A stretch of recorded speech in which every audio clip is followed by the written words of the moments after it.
जय जोहार। आप देख रहे हैं सुघड़ छत्तीसगढ़, हमारी माटी, हमारी संस्कृति और हर बड़ी खबर। आइए शुरू करते हैं आज की सुघड़ बातें। रायगढ़ जिले में उद्योगों की चिमनियां दिन रात धुआं उगल रही हैं, लेकिन समाज के हक का करोड़ों रुपया फाइलों में दबा है। कंपनी एक्ट की धारा 135 को ठेंगा दिखाकर जिले के करीब 32 उद्योग सीएसआर की राशि डकार रहे हैं। चौंकाने वाली बात यह है कि प्रशासन के पास इन कंपनियों की बैलेंस शीट तक मौजूद नहीं है। वर्तमान में केवल एनटीपीसी और एसीसीएल जैसी कंपनियां ही सीएसआर मद में काम कर रही हैं, जबकि दर्जनों निजी प्लांट नियमों को ताक पर रखकर करोड़ों की बचत कर रहे हैं। उद्योग विभाग ने भी यह कहकर पल्ला झाड़ लिया है कि वे कार्रवाई के लिए अधिकृत नहीं हैं।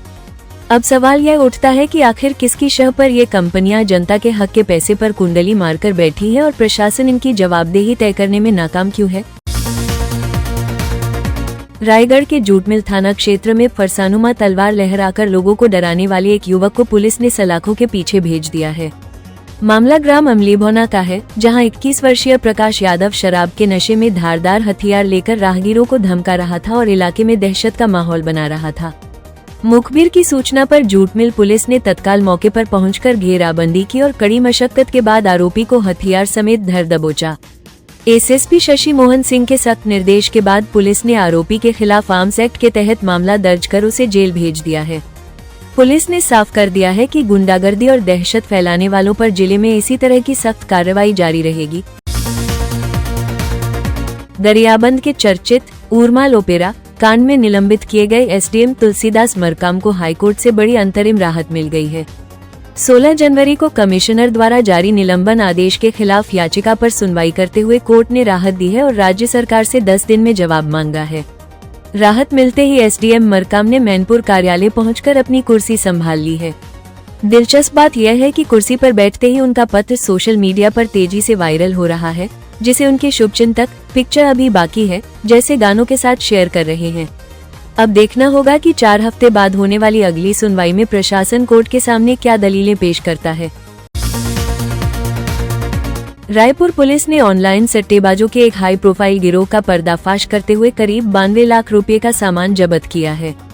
T20 वर्ल्ड कप से पहले सक्रिय हुए इस गिरोह ने गंज थाना क्षेत्र में चलती लग्जरी कारों को ही अपना सट्टा ऑफिस बना रखा था।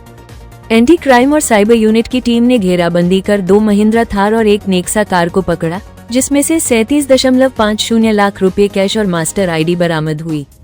पुलिस ने रखब देव पाहुजा और पीयूष जैन समेत 6 बड़े सटोरियों को गिरफ्तार किया है, जिनके तार महाराष्ट्र और मध्य प्रदेश से जुड़े हैं। जांच में हवाला और फर्जी बैंक खातों का भी खुलासा हुआ है, जिसकी अब फाइनेंशियल इन्वेस्टिगेशन की जा रही है। जांजगीर चांपा के नवागढ़ क्षेत्र में आज उस वक्त हड़कंप मच गया जब धान का टोकन न कटने से नाराज एक युवक मौत की छलांग लगाने हाईटेंशन टावर पर चढ़ गया। कसौंदी गांव के रहने वाले अनिल सूर्यवंशी ने आरोप लगाया कि उसके पिता के नाम पर पंजीयन होने के बावजूद दूसरे टोकन के लिए उसे भटकाया जा रहा था।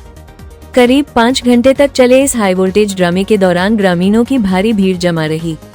सूचना मिलते ही तहसीलदार और पुलिस की रेस्क्यू टीम मौके पर पहुंची और काफी समझाइश के बाद युवक को सुरक्षित नीचे उतारा गया।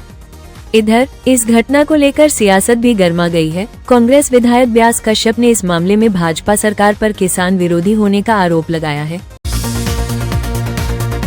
वित्तीय अनियमितता के मामले में प्रशासन ने कड़ा रुख अपनाते हुए पहली कार्रवाई की है।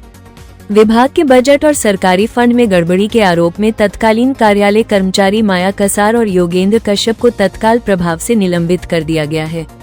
अधिकारियों के मुताबिक यह निलंबन शुरुआती जांच के आधार पर किया गया है, जहां करोड़ों के हिसाब किताब में भारी खामियां पाई गई थी।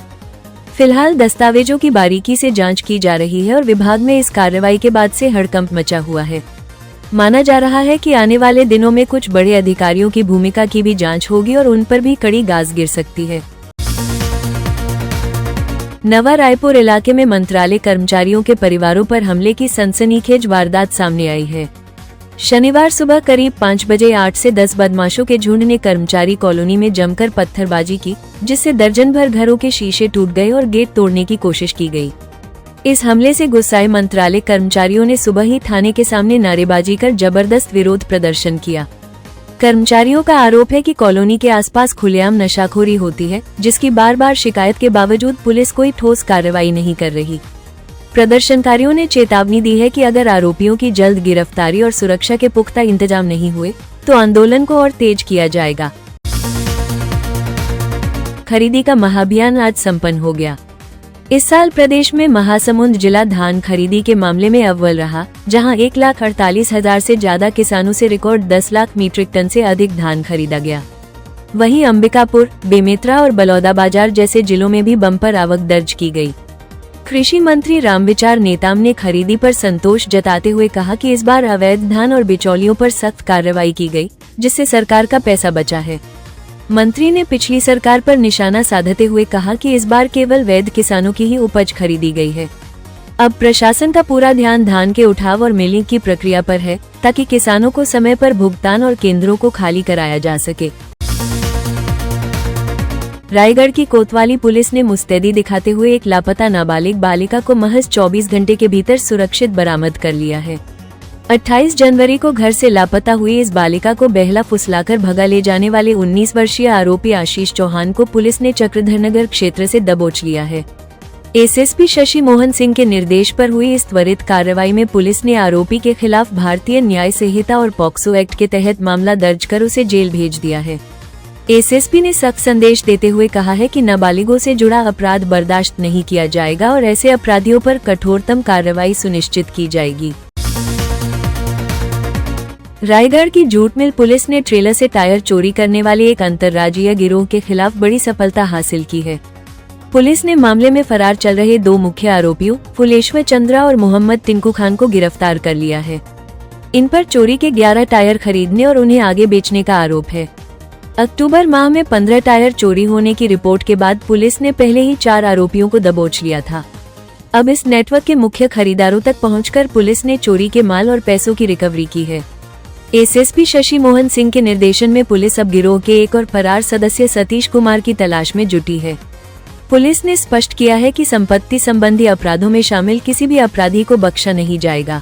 तो ये थी आज की सुघर बातें। अपडेट्स के लिए सुघर छत्तीसगढ़ को सब्सक्राइब करें और हमसे जुड़ें। जय जोहार, जय छत्तीसगढ़। सबसे तेज, सबसे पहले